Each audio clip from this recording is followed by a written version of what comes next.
eu ganhei, o que que eu fiz, o que eu deixei de fazer, porque tem um propósito no jogo, ela tem uma base para ela analisar. E ela também começa a pensar, ela começa a diminuir a atitude dela em relação à resistência à matemática, porque ela aprende de uma outra forma, não é? Ela vai começar a raciocinar sobre a elaboração de regras, sobre seguir regras. Olha lá, aí você vai poder usar isso para falar, quando você for falar das regras nas operações. Então, ela já vai ter entendido no jogo isso. E aí, indo mais para frente, então, a gente está falando da diferença entre jogar e gamificar. Gamificar, a gente pensa primeiro no conteúdo e pensa no jogo como estratégia para ensinar aquele conteúdo. Pode seguir. E aí, a gente vai estar exatamente de acordo com o que a BNCC traz para os nossos materiais, inclusive presente também no currículo paulista. Alguém quer falar?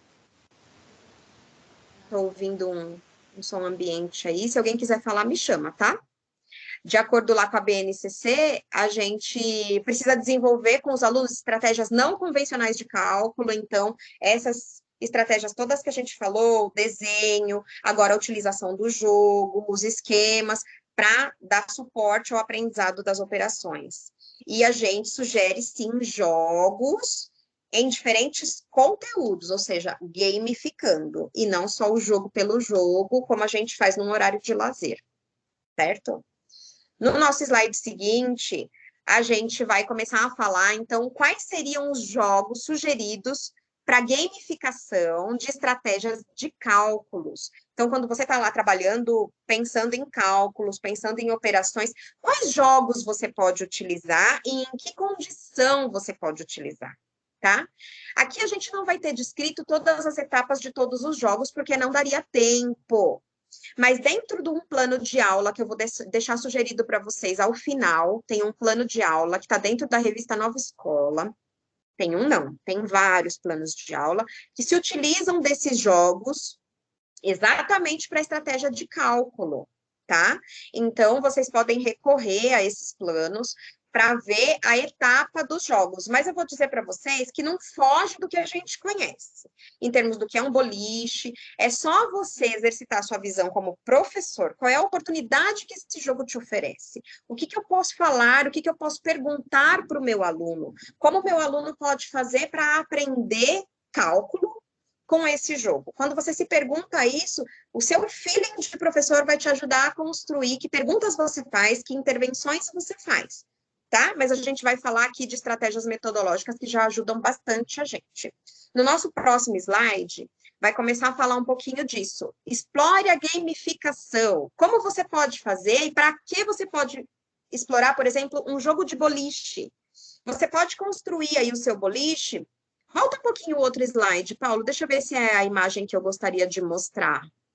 Ah lá, ali aparecem algumas sugestões, até para... Eu trouxe essas fotos escolhidas a dedo, para que vocês tenham ideia. A gente tem aí um boliche que é tradicional, o boliche comprado, já vem prontinho, mas olha como a gente também pode construir o nosso boliche na foto do lado, ó, com um material de sucata, né? A gente pode pintar, a gente pode decorar a nossa garrafinha. Se não tiver a bolinha tradicional, a gente faz bolinha de meia, né? A gente pega bolinha daquelas de plástico, de piscina de bolinha, que às vezes fica perdida em algum lugar, aí a gente pode utilizar. E ali em cima tem uma situação também, é uma imagem de um jogo de argola, tá? São ideias que a gente pode ter, caso a gente não tenha o jogo formal, mas também se tiver o jogo pronto, foi comprado pela escola lá no material pedagógico, ótimo, né? A gente pode utilizar. Mas construir as peças do jogo também engaja já as crianças, porque elas vão construir, elas vão querer usar. E aí, olha só, você vai estar ensinando operações e cálculos, e elas vão estar querendo aprender. Que bacana. E aí, passando lá para o nosso próximo slide, como a gente já estava, o boliche, ele é indicado para ensinar situações de adição, então as crianças vão jogar e vão somar as pontuações, de subtração, porque isso, quem muda as regras é você e seus alunos. Você pode determinar que naquela rodada a gente soma até uma parte, depois a gente começa a subtrair também. Então, você vai usar isso da forma que você achar que favorece o aprendizado da sua turma, né? O que importa é o conceito e a intervenção. A gente pode usar para multiplicação o boliche, né? Ao invés de se somar os pontos, a gente, numa turma mais avançada, né, que já está com estratégia de multiplicação lá no 4º ano e tal, a gente pode fazer o boliche para tabuada, a gente pode fazer o boliche para multiplicação, para representar expressões numéricas. Da mesma forma que a gente pode fazer um tiro ao alvo adaptado também para estratégias de cálculo, que não sei se vocês têm bambolês na escola, muitas vezes aqueles bambolês que em educação física eles já não estão servindo muito, porque já estão meio tortos, já fizeram pontinha e tal. Ótimo, vira nosso alvo. Pega aquela fita adesiva que é mais grossinha, passa pelo bambolê de um lado ao outro, de forma que o meio do bambolê fique com fita adesiva. Tá? E aí você tem 3 ou 4 bambolês e você atribui pontuação. Esse é o bambolê de pontuação 1, esse é o bambolê de pontuação 3. Você pode posicioná-los na sala, no chão. Você pode posicionar na parede, se você tiver como amarrar, se você tiver como prender. O boliche que está mais difícil, o bambolê que está mais difícil, você pode atribuir pontuação maior. E aí, se você tiver bolinhas para atirar ali, com as crianças, a bolinha onde ela gruda, ela determina a pontuação. Então, ela grudou num bambolê de pontuação 2, a criança tem que somar 2, tem que multiplicar 2, tem que subtrair 2. Não sei. Aí você que determina o que você quer trabalhar, tá bom? Então, tiro ao alvo adaptado. Pode ser na parede? Pode. Pode ser sem fita adesiva no chão, só os bambolês posicionados, atribuídos algumas pontuações. Você pode ter pontuação 1, 2, 3. Você está ensinando operações de 10 em 10, você pode ter bambolês com soma de 10 pontos, né, de 20 pontos, e aí você faz para servir ao que você quer ensinar, tá bom? A gente pode fazer jogo de dados, em que as crianças somam a pontuação de mais de um dado que elas jogam, e elas vão registrando essas contas no caderno, com a sua supervisão, com a sua intervenção, com as suas perguntas. Você pode também estabelecer regras próprias, por exemplo, como está aí no nosso exemplo, as crianças registram a pontuação obtida e calculam daquela pontuação quanto falta para obter 10. Então, ela jogou, vamos dizer que ela jogou numa rodada, caiu o número 2 no dado, e na próxima rodada caiu o número 3 no dado. Aí ela vai somar o 2 com 3, vai dar 5. E aí você pergunta para ela, quanto falta para 10? Esse é um pensamento que as crianças têm dificuldade quando elas chegam numa situação problema, né? O quanto falta, muitas vezes elas não conseguem responder, o quanto ele tem a mais, o quanto ele tem a menos. Aqui, de outra forma, você está perguntando para elas, quanto tem a menos que 10?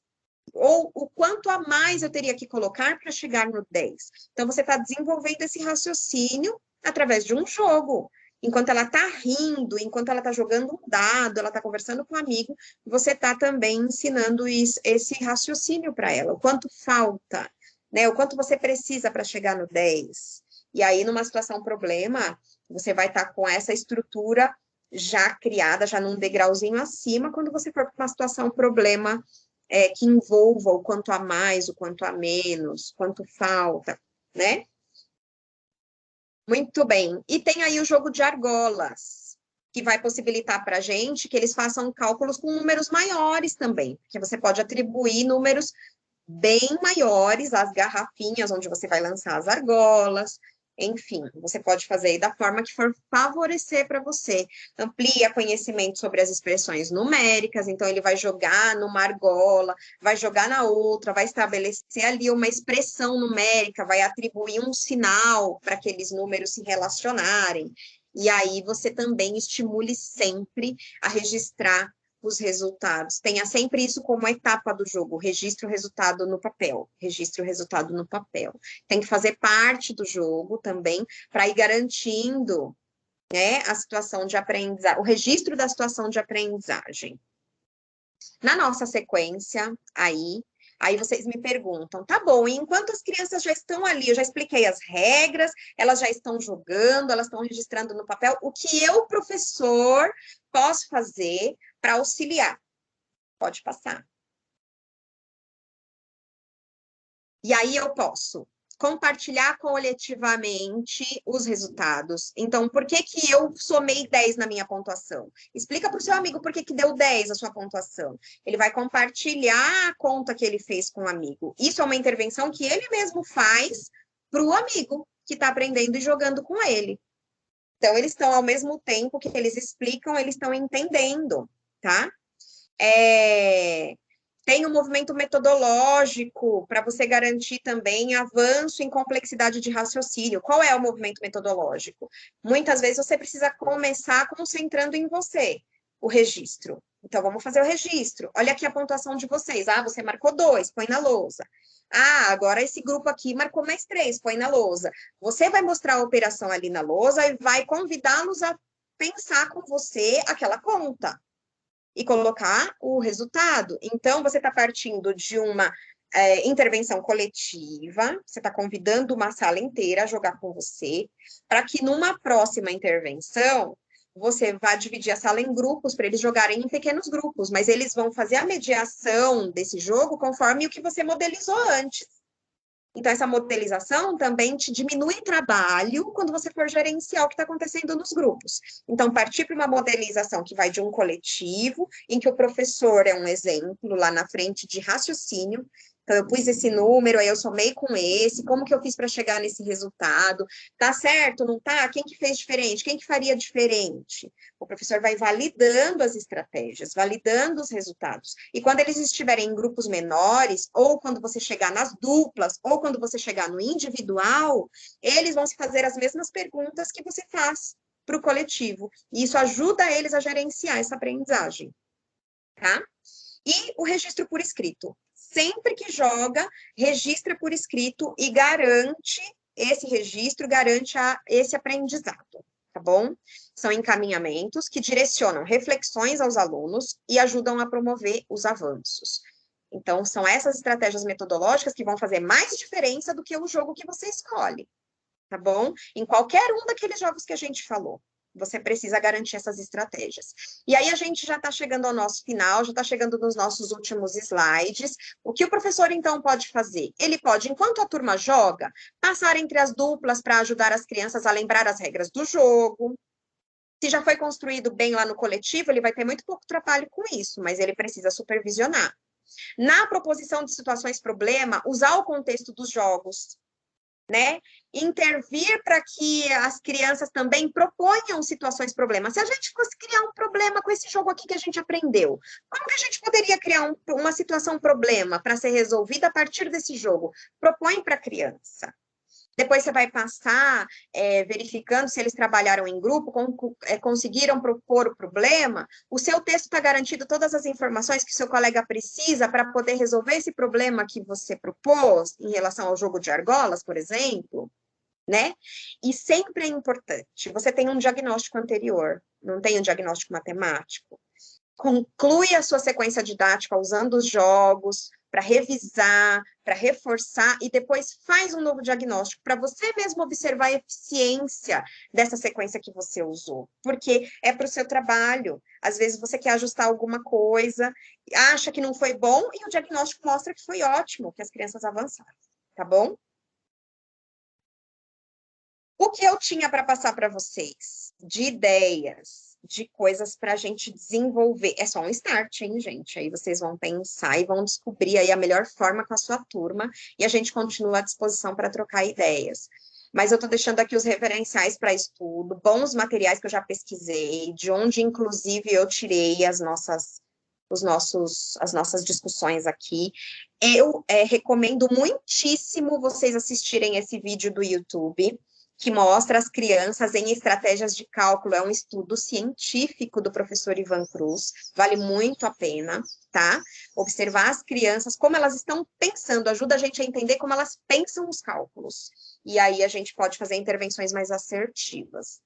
Então, é isso que eu trouxe para vocês. Se tiver alguma dúvida que eu possa esclarecer agora, algum comentário, ideia, que o pessoal coloque aí no chat, você me fala, a gente vai responder aqui brevemente, mas eu continuo também à disposição pelos canais aí de WhatsApp, através dos coordenadores, pelo e-mail.